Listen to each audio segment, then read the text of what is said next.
Please go subscribe to the Rumble channel for Franchise Sports TV under the name FSTV22. Now, I'm using that Rumble channel for any purposes of me getting kicked off YouTube and also for more of my spicier joints. It's free as well. I have the freedom to say whatever I want to say as well. So go subscribe to FSTV22. That is Franchise Sports TV 22 on Rumble. What up, Franchise Sports TV Nation? Franchise Sports TV back again with another video. Trying something new. So I'm going to continue on with this talking about the Bucks finals run. And here's a third and final run. Well, third and final run as of now. Hopefully there's another one this upcoming season. But let's dig in. I'm going to get started because this video might take a little long. So sit back and enjoy. So it was many seasons since the Milwaukee Bucks touched a conference finals. Many seasons. Starting in 1982, the Bucks led by Junior Bridgman, Marcus Johnson, Sidney Moncrief, and Bob Lanier with the coaching of Don Nelson. The Bucks finished the 1982-83 season at a record of 51-31, finishing second in the East behind the Philadelphia 76ers, who were a powerhouse that year. The Bucks faced the Boston Celtics. Yes, the Larry Bird Celtics, sweeping them into a garbage can.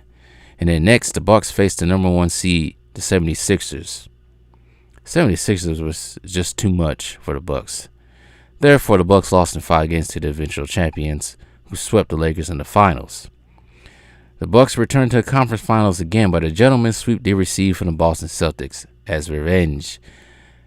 And then they were swept again by the Celtics in the conference finals in 1986. That Celtics team was not losing that year, and everybody considered the 1985-86 Celtics team as being one of the best teams in history. Now, the Bucks didn't reach the conference finals again until 2001, when they played that thrilling, in quotations, 7-game series against the 76ers, was ended in pain for the city of Milwaukee. And it wasn't until the 2019 playoffs that the Bucks would return to the Eastern Conference Finals, led by Giannis Antetokounmpo, Chris Middleton, and this team manhandled the Detroit Pistons in the first round. When I mean manhandled them terribly. And then the gentlemen sweep their longtime nemesis, the Boston Celtics, after Paul Pierce was quoted saying the series was over after the Celtics' only Game 1 victory. Yeah, we all remember that. The Celtics. Keep in mind, everybody was on the court that was playing on the Celtics. Marcus Smart, Jaylen Brown, Jason Tatum, Gordon Hayward, and Kyrie Irving. And I think possibly Al Horford was on that team. And they got gentlemen swept this team. And it wasn't even close. I think every game was a blowout. Outside of that, every game was a blowout. Because in Game 1, the Celtics did blow out the Bucks. But it didn't end well for the Celtics. I think that would be the last year Kyrie Irving was on that Celtics team as well, before he shipped his ass to Brooklyn. And then the Bucks faced the Toronto Raptors. We all know how that turned out. All of a sudden, we didn't get Kawhi Leonard. We got Michael Jordan in Kawhi Leonard's body. Paying once again for the city of Milwaukee. The bubble season was a disappointment. I'll tell you the truth, I barely watched anything from the bubble season. It was just a turn off of what they was doing. And then we have the 2020-21 season. It was 20 years since the Bucks were close to winning anything. Almost 50 years. But in this offseason, which was in December, the Bucks made changes. They told Eric Bledsoe and George Hill to hit the road jack and don't return. Well, one did return. But in return, the Bucks received Jrue Holiday, who was, could say, almost forgotten in New Orleans. He was part of that New Orleans team that had the potential to actually do something with Anthony Davis, Rondo, and DeMarcus Cousins. With the addition of the free agent signing of Bobby Portis, and let's mention the failed trade for Bogdan Bogdanovic from the Kings, and later on adding PJ Tucker during the season, the Bucks did start the season slow. But after the All-Star break and the acquired PJ Tucker, they ramped it up. The team's inconsistency was a big problem this season, which had me in doubts. I think they had a lot of people in doubts. Because there was games when they would lose to teams they had no business losing to, and then they would beat teams they had no business beating, you would think. But that was from what I saw from most of the game. Well, the tiny handful of games I watched in the regular season. I will say this. I admit I was still turned off from the bubble antics from the previous season. But once I watched the game against them playing against the Brooklyn Nets with Kyrie and KD. I don't think James Harden was playing. I had a little confidence that, man, they might just do something. But anyways, they finished the third seed in the East, winning the Central Division for the third time in a row. And in the first round, they would face their tormentor from the previous season, the number 6 seed Miami Heat. Bucks fans felt a little nervous about this. I even think that Giannis said he didn't know they was going to do anything against the Miami Heat. Realizing how the previous season went, I was surprised. They kicked everybody's anxiety over this series to the curb as the Bucks ran over the Eastern Conference champs 4-0, but they would lose Dante DiVincenzo tearing ligaments in his ankle. But this injury would force PJ Tucker and Pat Connaughton to step up their efforts in the long run. But after they freaking cooled off the Heat, the Bucks would engage in a thrilling series that would set the end for the short-lived super team of the Brooklyn Nets. The Nets took game 1 behind a 29-point per game performance from KD, but would kind of lose James Harden with a hamstring in that game 1. Final score of that game, 115-107. The Nets took game 2 after they beat down the Milwaukee Bucks, which made the owners of the team, the Bucks, question former coach Mike Budenholzer's position as coach. See, I read this in the article right after they won the championship that season that they was considering getting his ass up the hell out of there because the owners was not happy about that blowout loss in game 2. So, but as the story moves on, the series heads back to Milwaukee when the Bucks tied the series in game 3 and in game 4. Game 4, Kyrie Irving goes down with that ankle injury. And that will be the last time we see Kyrie Irving until the middle of the following season. And everybody keeps talking, well, you gotta say this. No, I watched that play so many times. It happens. Some of you Nets fans or you KD fans was so bent on them winning. And that's your excuse every time somebody mentions that. But anyways, what's the excuse for last season? Not to go off sidetrack. But in game 5, the Bucks should have won game 5, but they let KD just score 49 points. Actually, I think they was up a little bit too. And I was watching parts of this and oh shoot. They're really about to take a 3-2 lead and go back to Milwaukee and win this. Nope. Sayonara to that idea. But anyway, the series goes back to Milwaukee. Bucks tied the series, which leads us to consider one of the best playoff games in a long time. Now, I really didn't watch too much of this game. I was way too nervous watching this game. Kind of had a weird dream before I woke up to go to the gym that the Bucks actually won. So when I got to the gym that day, I caught the last 5 minutes and all of the overtime while at the gym, nail biting. And when I say nail biting, and it caught everybody's attention. So at my gym, they kind of have the TVs up, so you got to look up at them. I at least see half of the gym was actually watching this game. Me, I'm sitting there all tense on the bike, waiting for a heart attack to happen if they lose this game. I thought I was going to have one when Kevin Durant hit that long too. I really thought it was over, but look at the replay. His foot was all on the line. So, anyways, we know how this goes. The Bucks would win Game 7 in overtime, advancing to play the 5th seed Atlanta Hawks. And I still watch this series a lot. Well, mainly that Game 7. It's thrilling. I think if they would, I don't know how I felt if they would have lost. I probably wouldn't have watched it as much. I don't know. But anyways, the Bucks have played Atlanta Hawks, which I call the Tennessee Titans of that year, because nobody expected the Tennessee Titans to get to the AFC Championship game a couple years ago. Nobody expected the Atlanta Hawks to get to the Eastern Conference Finals. But game one of this series caused me to break things, smash things all over my place, because game one was an absolute travesty to me. Hawks win in game one. The Bucks would come back to run the Hawks out of the arena in game two. Game three goes to the Bucks with Chris Middleton leading the way, which he actually did a couple times during this playoff run. And as we all know, the next game, game four, the Bucks lost Giannis with a hyperextended knee. Many feared the worst. With the series tied at 2 games apiece, the Bucks supporting cast tied their laces and contributed to a Game 5 victory at home, led by Brook Lopez. 33 points after a 118-107 victory. Actually, wrong game. He just led him with 33 points. I didn't get the final score of that, but that's where those memes come from, with Brook Lopez sitting on the bench with his legs crossed. It's funny. But in Game 6, the supporting cast would win 118-107. Actually, this game was not close, because I think most of this game was a blowout towards the end, because the Bucks went on a big-ass run in the third quarter, which had me nervous again. The Hawks tried to come back with, what's his name? Not Campaign. He's on the Lakers now. It's somebody that the Bucks should have signed, but I don't know why.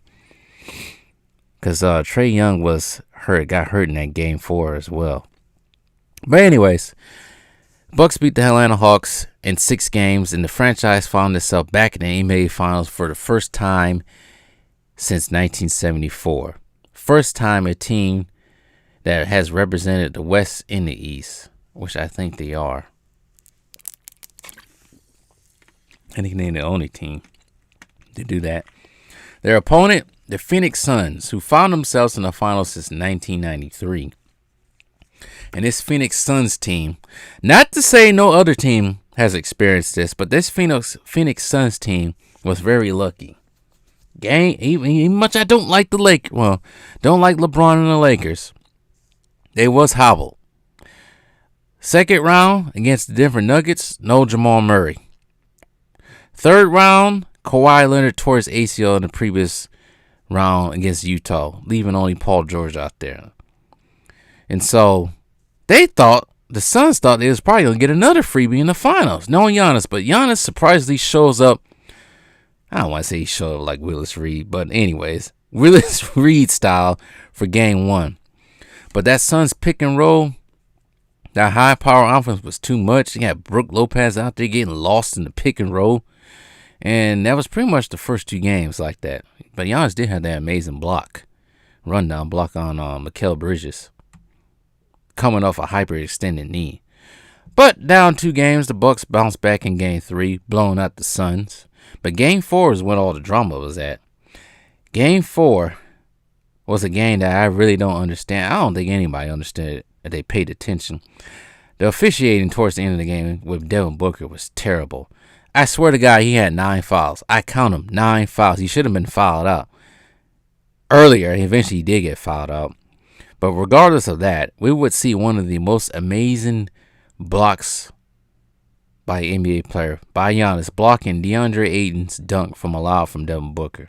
The fact that he was guarding Devin Booker, realized Devin Booker was throwing up a lob, changed his whole body, fixate his whole body to block that shot. I don't think many people can make that play. I don't think many people can make that play. I don't think you can name one. But anyways, the Bucks tied the series at 2 games, heading back to Phoenix for game 5. That game went pretty much back and forth, with the Bucks etching away towards the end of the game, but the Suns mounted a comeback. But we will see another defensive play also that lives on now, with Devin Booker dribbling into a group of Bucks, with PJ Tucker forcing Devin Booker to think differently. I think Devin Booker was he was trying to pass or shoot, but realized Giannis was right there too. Probably didn't see PJ Tucker, and definitely didn't see Jrue Holiday stealing the ball from him. Jrue Holiday steals the ball and then lobbies the ball to Giannis for a dunk and one, fouled by Chris Paul, with the great Wash King in attendance, along with his servant and the servant's British singer girlfriend in attendance as well.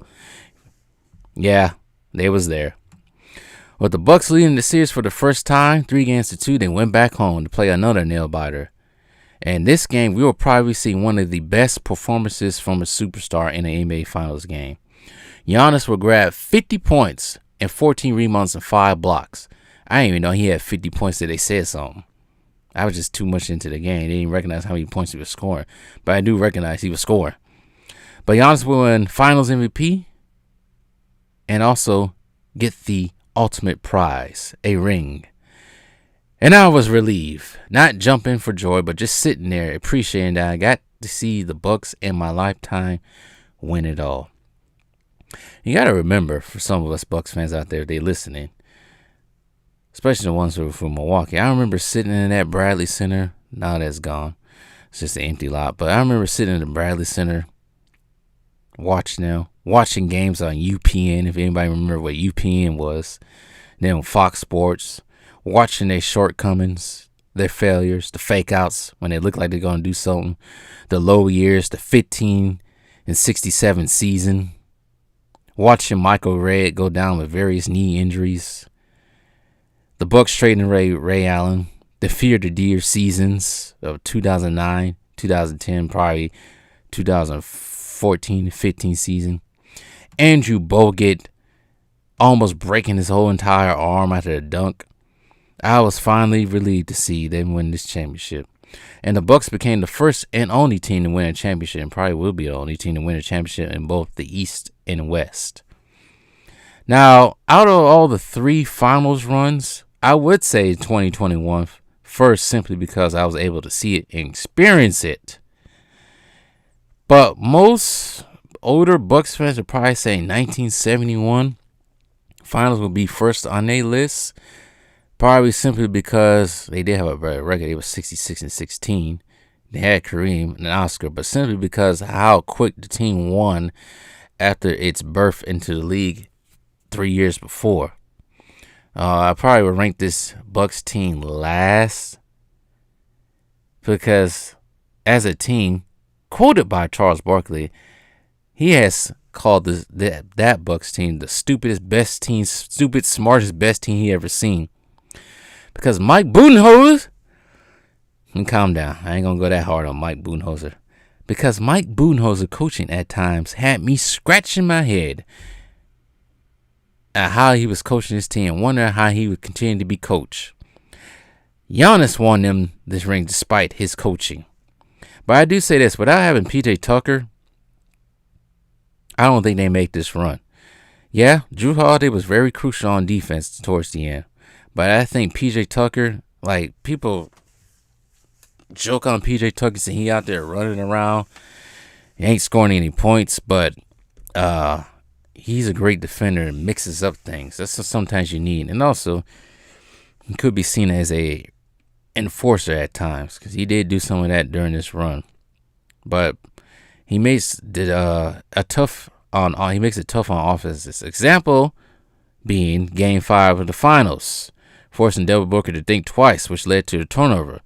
Chris Middleton hit some big shots, which we needed, and he was not afraid in moments because I thought 2 years prior to this, he would disappear at times when he needed in that Toronto series. Now, the Bucks defense during this season the defensive rating was 111.4, the offensive rating was 117.2. Now, you compare that to the 1971 season where the defense was 93.1 and offense was 103.9.